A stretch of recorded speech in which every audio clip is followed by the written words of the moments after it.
Bonsoir. On va voir maintenant la notion d'une famille génératrice d'un espace vectoriel ou bien d'un sous-espace vectoriel. Donc, je considère E. Alors, pour vous, ça sera généralement Kn. Un espace vectoriel sur K. Je rappelle que K, ça peut être l'ensemble des réels ou bien l'ensemble des nombres complexes. Et je prends un entier P appartenant à n étoiles. Ensuite, je prends P vecteur de E que je vais appeler U1, U2, UP. Et donc ces vecteurs, je vais les regrouper dans une famille de vecteurs. Et on va dire que cette famille-là est une famille génératrice de E si E est égal à vecteur U1, U2, UP.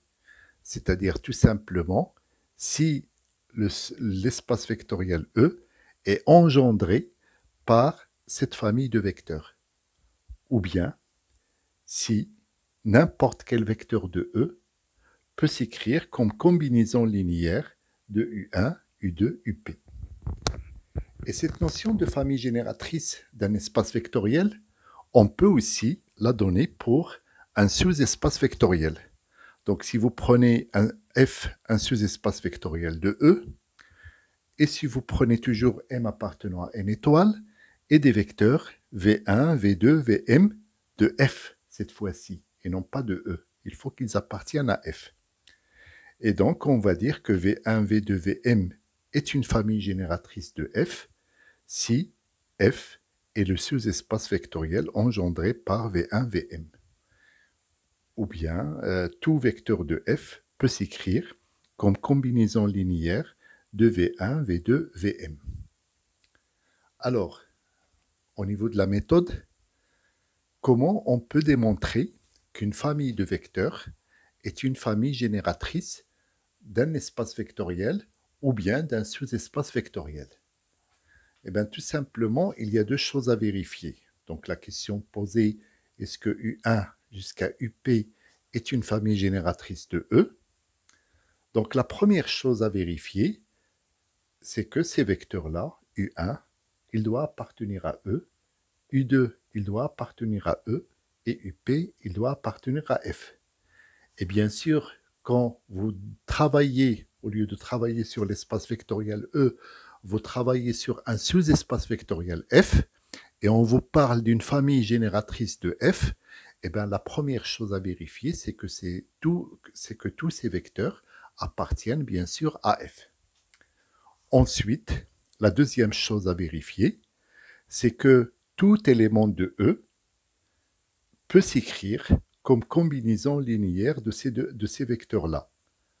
C'est-à-dire, comme on a vu dans un exercice précédent, l'équation, on peut traduire ça en termes d'équation, l'équation x égale alpha 1 U1 plus alpha 2 U2 plus alpha p UP admet au moins une solution dans Kp, puisqu'il faut chercher l'existence des scalaires plutôt, alpha 1, alpha 2, alpha p. Donc voilà la définition d'une famille génératrice d'un espace vectoriel ou bien d'un sous-espace vectoriel. Alors je vais vous donner quelques exemples. Alors le premier exemple, c'est celui d'un espace vectoriel qu'on a déjà vu, qui est R2. Et on a déjà vu que R2 est engendré par les deux vecteurs 1, 0 et 0, 1. Puisque, je vous rappelle, si je prends un couple de R2 XY, je peux le décomposer sous la forme X fois 1, 0 plus Y fois 0, 1. Donc, tout vecteur de R2 peut s'écrire comme combinaison linéaire de ces deux vecteurs. Ces deux vecteurs, bien sûr, ils appartiennent à R2, et donc, ces deux vecteurs forment une famille génératrice de R2. Le deuxième exemple, il est un petit peu plus, on va dire, plus sophistiqué, puisque cette fois-ci, je prends un sous-espace vectoriel de R3, que je vais appeler F, et donc c'est l'ensemble des vecteurs de R3 dont les coordonnées vérifient cette relation x moins 2y égale 0. Et bien sûr, vous remarquez qu'on ne donne aucune information sur Z. Et on va voir comment ça va se traduire par la suite.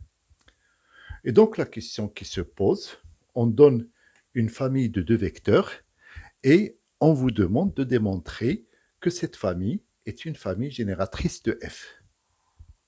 Donc, on a notre méthode, on va suivre tout simplement la méthode. Première chose, vérifier que chacun de ces vecteurs appartient bien à F. Bon, ce qu'on va faire tout de suite. Et la deuxième chose, c'est de démontrer que n'importe quel vecteur de F peut s'écrire comme combinaison linéaire de ces 2 vecteurs-là. Alors, on va commencer par la première vérification. Eh bien, je prends le vecteur de 1, 3. Eh bien oui, de manière évidente, il appartient à F, puisque le X vaut 2, le Y c'est 1, Z, bon, c'est 3, mais quand je fais 2 moins 2 fois 1, j'obtiens bien sûr 0. Et puis c'est encore plus évident pour le deuxième vecteur, puisque 0 fois égale à 0. Voilà. Donc ces 2 vecteurs appartiennent bien à F. Ensuite, je vais prendre un vecteur quelconque de F et je vais essayer de démontrer que ce vecteur-là, enfin c'est un vecteur quelconque, peut s'écrire comme combinaison linéaire de ce vecteur et de ce vecteur. Et bien, ça revient. Enfin, déjà, je traduis qu'est-ce que ça veut dire x appartient à f. Et bien, x appartient à f, ça veut dire qu'il est égal à x, y, z avec x moins 2y est égal à 0, que je peux traduire facilement en disant que x est égal à 2y. Et du coup, le vecteur x, et ça on l'avait déjà fait, et je l'ai déjà expliqué, et j'espère que vous l'aviez bien compris, qu'on n'a plus besoin de ces 3 symboles x, y, z. Comme x il est égal à 2y, on peut le remplacer. Et donc les éléments de f, les vecteurs de f, sont des vecteurs qui vont être de cette forme-là, avec y et z qui appartiennent à R. Et donc, je pose la question, est-ce que l'équation x égale à alpha fois ce premier vecteur, plus bêta fois ce deuxième vecteur, est-ce que cette équation admet au moins une solution dans R2? C'est-à-dire, est-ce que un vecteur quelconque de f, est-ce qu'il peut s'écrire comme combinaison linéaire de ces 2 vecteurs-là? Eh bien, on passe de cette équation au système. Maintenant, vous avez pris l'habitude. 2 alpha plus 0 fois bêta est égal à 2y. Alpha plus 0 fois bêta est égal à y. Et puis ensuite, 3 alpha plus 2 bêta est égal à z. Et du coup, bon, on a affaire à un système très simple. Déjà, on trouve que alpha égale à y et que par une simple opération, que bêta est égal à 1 demi de z moins 3y. Alors bien sûr, ce que j'ai oublié de dire, c'est que dans ce système, il faut bien comprendre le rôle de chaque chose. Le x, enfin le y et le z sont donnés parce que je donne un vecteur de f. Par contre, ce qui est inconnu et ce qu'on cherche à déterminer, c'est bien sûr alpha et bêta. Et ça, c'est très important dans des systèmes comme ça où vous avez plusieurs symboles. C'est très important de faire la part des choses et de savoir dire avec précision qu'est-ce qui est connu, qu'est-ce qui est donné et qu'est-ce qu'on cherche ou bien quels sont les inconnus qu'on est en train de chercher. Donc là, c'est clair et net. Le y et le z sont donnés parce que on a donné au départ un vecteur de f et puis on cherche à savoir est-ce que ce vecteur-là est une combinaison linéaire de ces 2 vecteurs. Et donc, le alpha et le bêta sont bien les inconnus de ce système. Et là, il n'y a aucun problème. On trouve que ce système admet au moins une solution. Une fois le y est donné et le z est donné, le alpha et le bêta sont connus et même de manière unique. Mais ça, on le verra plus tard. Et donc, on a bien cette famille-là qui est une famille génératrice de f.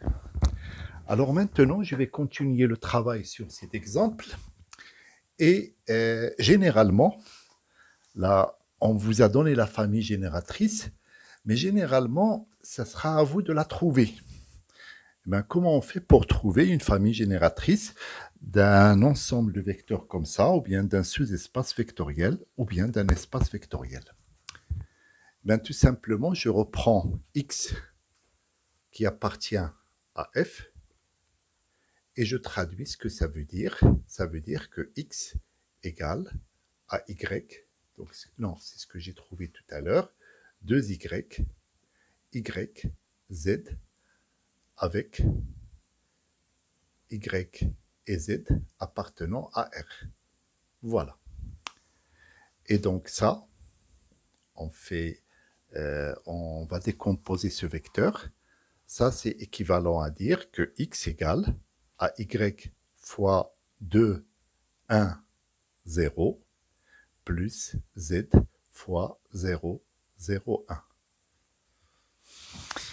Et là, on voit que avec, bien sûr, YZ appartenant à R.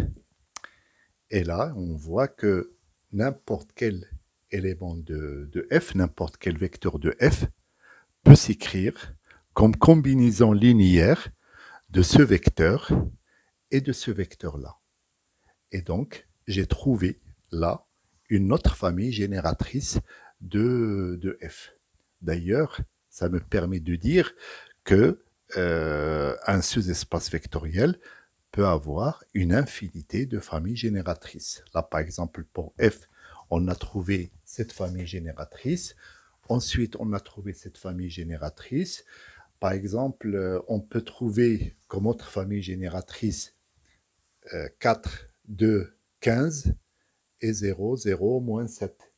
Je vous laisse méditer sur ça et voir pourquoi cette famille sera aussi une famille génératrice de F.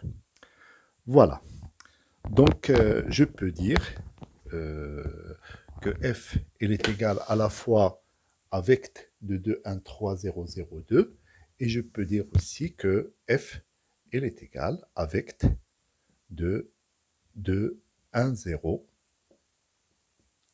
et puis 0, 0, 1. Alors, il me reste une petite remarque à faire, et c'est une remarque qui intervient souvent dans les calculs, donc je me permets d'effacer cette partie. J'espère que vous avez tout repris, enfin tout pris, mais bon, c'est pas grave. Vous pouvez toujours faire pause et revenir en arrière et recopier ce qui vous manque. Voilà, donc je mets une petite remarque.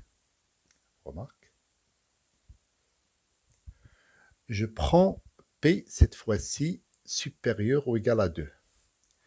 Et j'ai U1, U2, UP.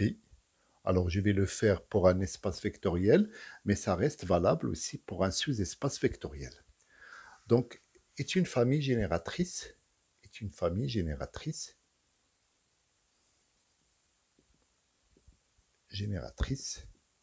de E. Donc ça, c'est le premier renseignement. Et le deuxième renseignement qu'on a, c'est que UP, j'ai pris les vecteurs dans cet ordre-là, puisque je peux changer l'ordre des vecteurs. Donc je prends le dernier, et est une combinaison linéaire,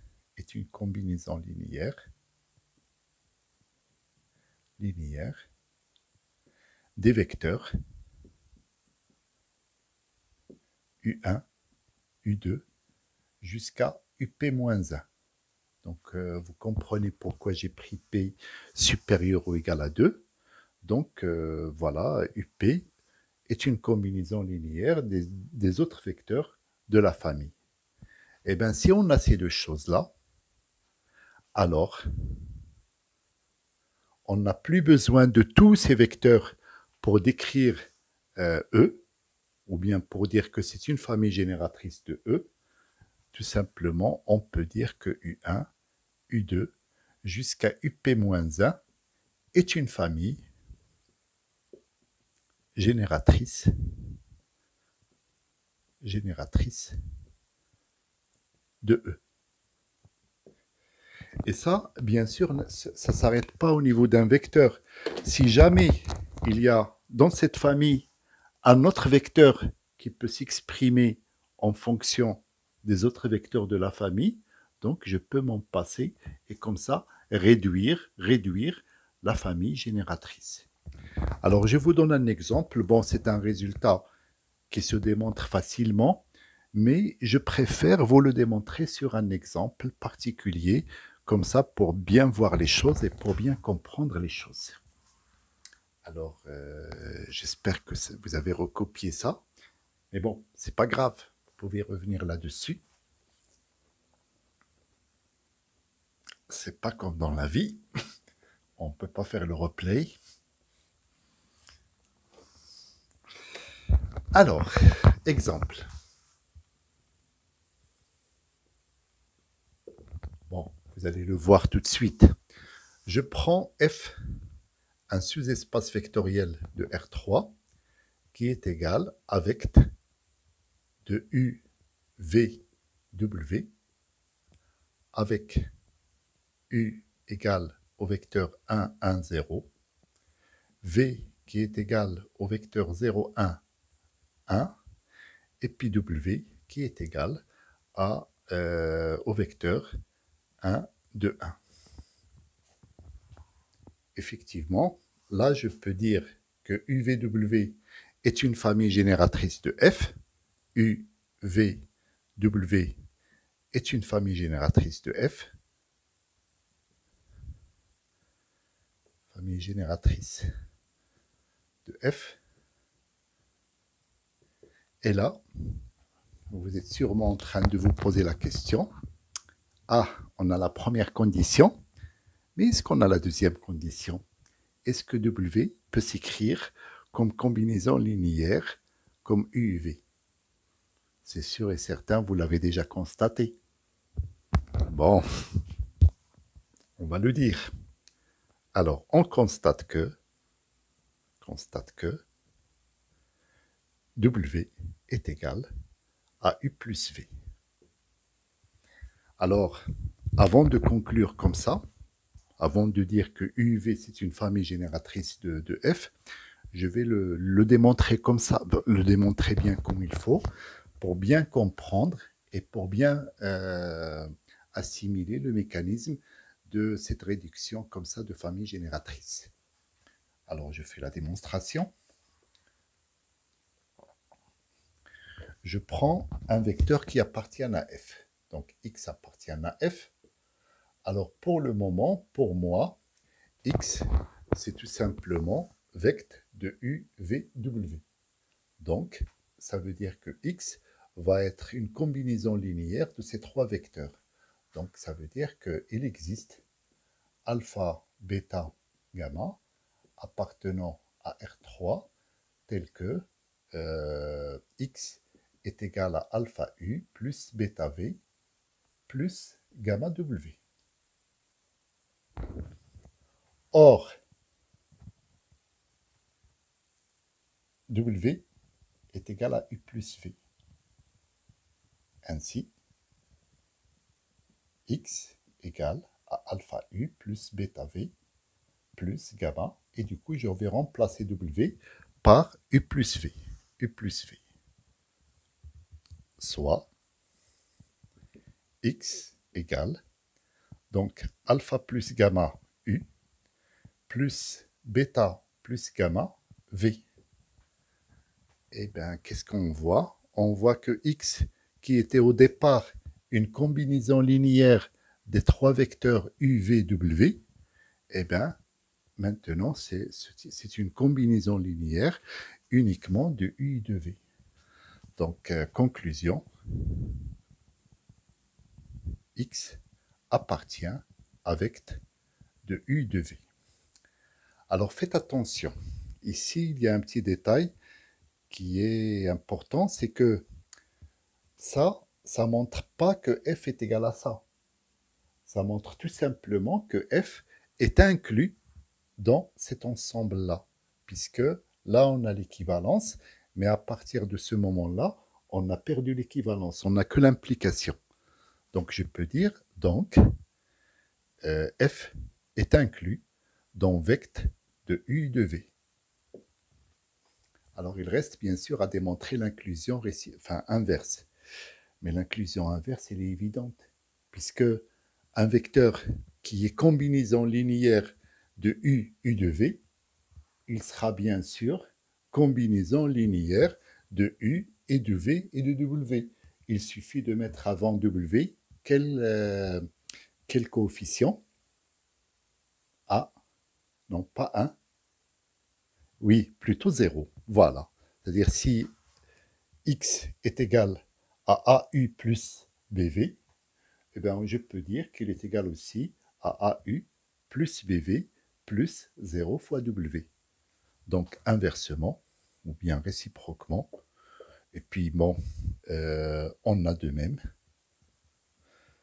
de manière évidente, je vais dire, on a de manière évidente, je vous laisse le soin de le rédiger, on a de manière évidente vect de UV inclus dans vect de UVW. Ben voilà, on a la double inclusion. Donc la conclusion, bon, vraiment, je fais avec les moyens du bord. Le tableau n'est pas aussi grand que celui qu'on a en classe, mais bon, on fait avec. Donc la conclusion, c'est que f est égal à vect de U et de V. Donc conclusion, lorsque vous avez dans une famille génératrice des vecteurs qui peuvent s'écrire comme combinaison linéaire des autres vecteurs de la famille, eh bien, vous pouvez réduire la famille et puis vous pouvez comme ça avoir une famille génératrice plus réduite. Voilà. Et on va voir plus tard comment on va utiliser ça pour étudier et pour caractériser les sous-espaces vectoriels qu'on va étudier. Bon, ben, j'espère que ça a été clair. N'hésitez pas, s'il y a des passages que vous n'avez pas compris, de poser les questions, soit dans les commentaires, soit par mail sur l'adresse électronique de la chaîne. Et puis bien sûr, pour les étudiants de ma classe, vous avez aussi la possibilité de me contacter directement par messagerie WhatsApp. Merci, bonne soirée et à bientôt.